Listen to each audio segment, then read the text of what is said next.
ត្រជាងម្លេងណាសណ្ដំកាយចិន្តាព្រឺព្រួចចំបាយ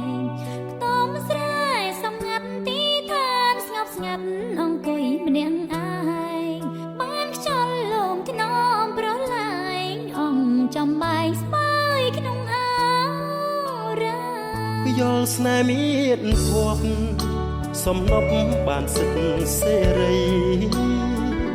គៀកកាយធ្នមបីប្រឡោមអង្អែលកាយយ៉ាអ្នកមានសំណាងបានស្ងួននួននាងផ្ដល់ចិត្តមេត្តាឯខ្ញុំនៅតែឯកាគ្មានវាសនាចិត្តស្រី